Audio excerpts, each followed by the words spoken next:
상황적으로 운동을 못 하시는 분들이 분명히 있을 거예요. 운동에 대해서 좀 간단하게 설명을 드리면, 다이어트에 도움이 되는 건 맞는데 반드시 필요한 것도 아니고 다음에 설명드릴 게 훨씬 중요합니다. 운동을 하지 않아도 된다면 살이 빠집니다. 실제로 저희 병원 오시는 분들한테도 제가 일부러 운동을 하지 말라고 합니다. 초반에는 조금 의아해 하다가 일주일에 1kg씩 빠지게 되면 운동을 안 하는 걸 되게 편하고 좋아들 하십니다. 그래서 다이어트 할 때 많은 분들이 너무 스트레스를 많이 받아 하세요. 운동할 수 없는 분들도 살이 빠질 수 있으니까 스트레스 없이 제대로 하시면 좋을 것 같습니다.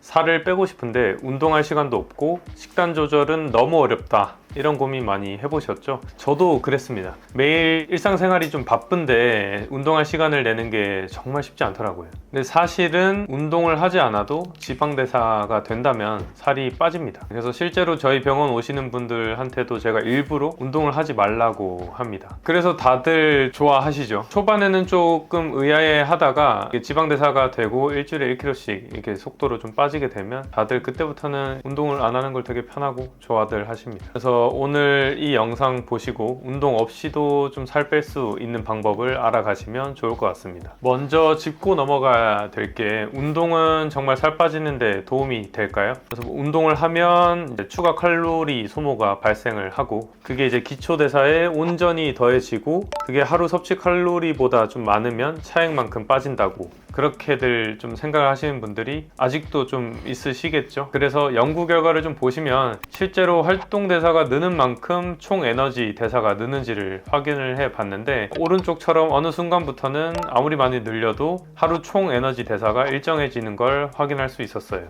칼로리적인 접근이 아니라 결국에는 지방을 태울 수 있는 그런 상태인지가 더 중요합니다. 그러기 위해서는 우선은 지방이 감소되는 메커니즘을 좀 이해를 해야 합니다. 우리 몸은 간에 있는 저장된 탄수화물이 고갈되면 지방 대사가 본격적으로 시작이 됩니다. 그림에서 보시는 것처럼 간 글리코겐이 고갈되면서 몸속의 주 연료가 포도당에서 지방산으로 스위치가 되는 것을 알 수 있어요. 지방 소진은 글리코겐 고갈이 먼저 돼야 본격적으로 이루어지기 때문에 일반적인 경우에 저녁 식사 후에 다음날 식사까지의 시간 동안 지방이 분해가 되게 됩니다. 참고로 지방은 탄소의 결합물이기 때문에 자는 동안 호흡으로 이산화탄소로 배출이 됩니다. 근데 만약에 글리코겐 소진이 좀 잘 안 돼 있는 상태라면 운동을 해도 자는 동안 지방 대사에 돌입이 좀 잘 안 되게 되겠죠. 그러면 살이 좀 안 빠지게 됩니다. 그래서 지방 대사에 빨리 돌입하는 방법이 있는데요. 일단 간 글리코겐 먼저 고갈을 시키고 보는 거예요. 이때 방법은 두 개가 있는데, 운동량을 확 늘리거나 아니면 탄수화물을 확 줄이거나, 이렇게 두 개 중에서 선택을 하시면 되는데, 상황적으로 운동을 못 하시는 분들이 분명히 있을 거예요. 그러면 운동을 안 하고 탄수화물을 확 적게 먹으면 간 글리코겐이 고갈이 먼저 되게 되겠죠. 좀 더 자세히 설명을 드리면, 우리가 근력 운동 같은 걸 하게 되면 근육 안에 있는 저장된 탄수화물, 그 다음에 혈액에 있는 당분, 간에 저장된 탄수화물을 좀 소모하게 되는데, 운동하고 나서도 일정 시간 동안은 이제 체내에 포도당 요구량이 올라가서 좀 더 간에서 빨리 소진이 되게 됩니다. 그래서 다이어트에 도움이 되는 건 맞는데 이게 반드시 필요한 것도 아니고 다음에 설명드릴 게 좀 더 훨씬 중요합니다. 그게 뭐냐면 탄수화물에 대한 식단입니다. 운동을 아예 못 하시는 분들도 탄수화물 섭취만 확 줄인다면 간에 있는 글리코겐이 소진이 됩니다. 결국에는 운동이나 식단이나 탄수화물 기준으로 섭취 대비 소진을 더해서 간에서 저장되는 글리코겐을 줄이는 게 목적이기 때문에 탄수화물을 얼만큼 안 먹어주냐, 그게 관건입니다. 쉽게 설명을 드리면 햇반 한 공기보다 삼겹살 3인분 먹는 게 간에 있는 저장된 탄수화물을 줄이는데 훨씬 도움이 됩니다. 이렇게 탄수화물 절식을 보통 일주일 정도 하면 간에 있는 글리코겐이 보충됐다가 소진됐다가 하면서 어느 정도 많이 줄어든 상태가 될 건데, 이때부터는 지방대사가 잘 되는지 확인을 할 수가 있어요.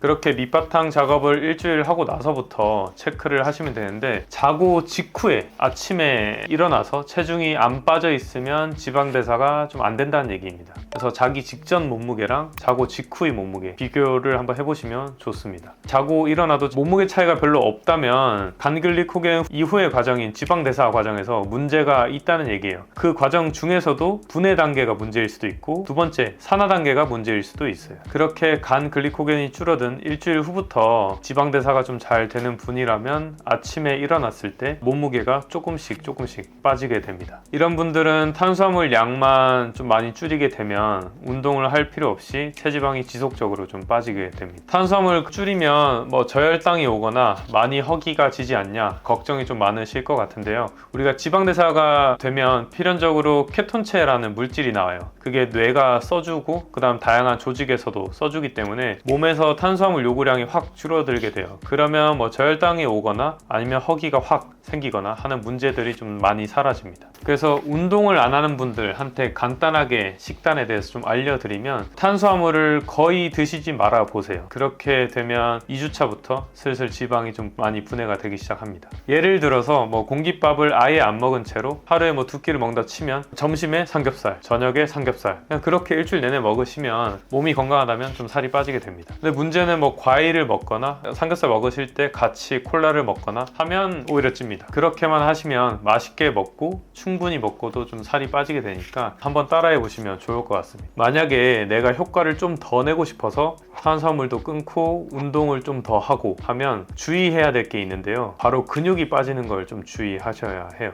우리 몸은 외부에서 탄수화물이 안 들어오니까 간에서 새로이 당을 좀 많이 만들어내게 되는데 이때 운동을 해서 탄수화물 요구량을 높이면 훨씬 더 많이 만들어내야 합니다. 근데 간에서 혈당을 만들 때 주 재료가 되는 게 아미노산, 단백질이에요. 그러니까 당을 좀 많이 만들어내야 되는 상황에 놓이게 되면 단백질이 분해가 됩니다. 쉽게 말해서 탄수화물 끊고 근력 운동을 하면 단백질 분해, 그러니까 근손실이 일어나게 됩니다. 근손실이 일어나면 기초대사가 좀 떨어지고 좀 더 살이 잘 찌는 체질로 변하게 됩니다. 괜히 욕심내다가 살도 좀 잘 안 빠지고 근육만 빠질 수가 있으니까 이 부분만 좀 조심해서 식단을 하시면 됩니다.